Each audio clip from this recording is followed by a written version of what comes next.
आपकी पाठ्य पुस्तक काव्य मंजरी के थर्ड लेसन के एक फूल की चाह नामक पाठ से कविता पिछले भाग में मैंने पढ़ाया था। अब उसी का शेष भाग मैं पढ़ाने जा रही हूँ। भक्त वृंद सब मधुर कंठ से गाते थे सब भक्ति मुदमय, पतित तारिणी पाप हारिणी माता तेरी जय जय जय, पतित तारिणी तेरी जय जय, मेरे मुख से भी निकला बिना बढ़े ही मैं आगे को, जाने किस बल से ढिकला, मेरे दीप फूल लेकर वे अम्बा को अर्पित करके, दिया पुजारी ने प्रसाद जब आगे को अंजलि भर के, भूल गया उसका लेना झट परम लाभ सा पाकर मैं, सोचा बेटी को माँ के ये पूरी पुष्प दूं जाकर मैं। बच्चों, पहले जो कठिन शब्द हैं उनके अर्थ समझ लीजिए। भक्त वृंद मीन्स भक्तों का समूह, वृंद मीन्स समूह होता है। मधुर कंठ मीठा स्वर, सभक्ति भक्ति के साथ, मुदमय आनंद के साथ, पतित तारिणी भक्तों को तारने वाली उद्धार करने वाली, पापहारिणी पापों का नाश करने वाली, ढिकला मीन्स धकेला गया आगे की तरफ बढ़ाना, अम्बा माँ, अंजलि हथेली का बनाया गया गड्ढा, पुण्य पूजनीय। अब इसकी व्याख्या समझिए। प्रस्तुत पद्यांश में कवि ने मंदिर के सुखद वातावरण का वर्णन किया है।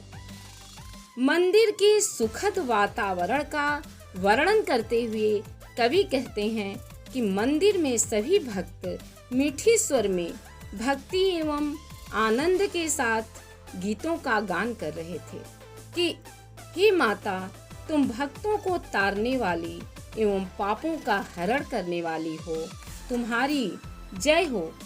सुखिया के पिता के मुख से भी यही निकला कि भक्तों को तारने वाली माता तुम्हारी जय हो, और जाने किस बल से उसे आगे धकेल दिया गया और वह बिना आगे बढ़े ही आगे हो गया।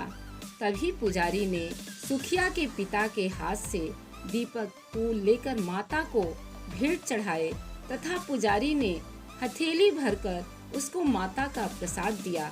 प्रसाद की प्राप्ति कर वह उत्कृष्ट लाभ को महसूस करते हुए एक बार तो प्रसाद लेना ही भूल गया। उसने सोचा कि वह झटपट जाकर अपनी बेटी को यह माता के पूरी पुष्प दे आए। सिंह पौर तक भी आंगन से नहीं पहुँचने में पाया, सहसा यह सुन पड़ा कि कैसे यह अछूत भीतर आया, पकड़ो देखो भाग न जाए, बना धूर्त है यह कैसा, साफ स्वच्छ परिधान किए है भले मनुष्यों के जैसा, पापी ने मंदिर में घुसकर किया अनर्थ बड़ा भारी, कलुषित कर दी है मंदिर की चिरकालिक शुचिता सारी, ऐ क्या मेरा कलुष बड़ा है देवी की गरिमा से भी, किसी बात में हूँ मैं आगे माता की महिमा के भी।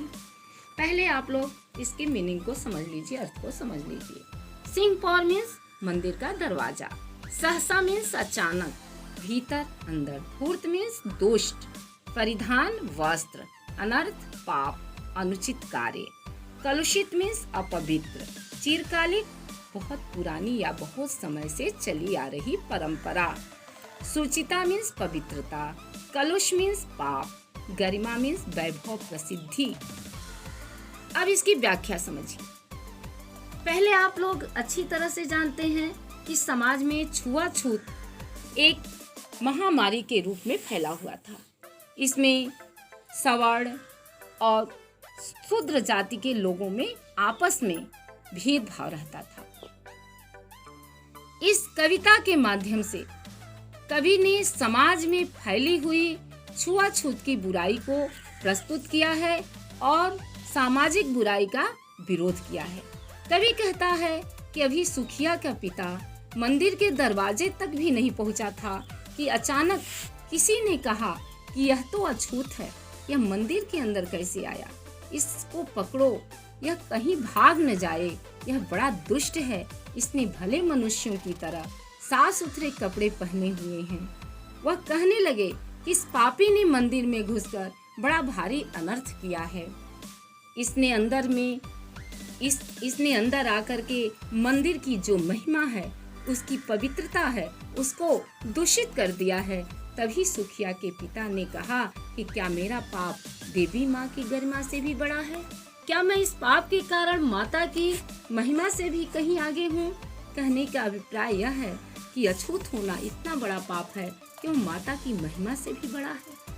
माता के लिए तो सभी व्यक्ति मनुष्य बराबर हैं, उनमें किसी तरह का भेदभाव नहीं होना चाहिए।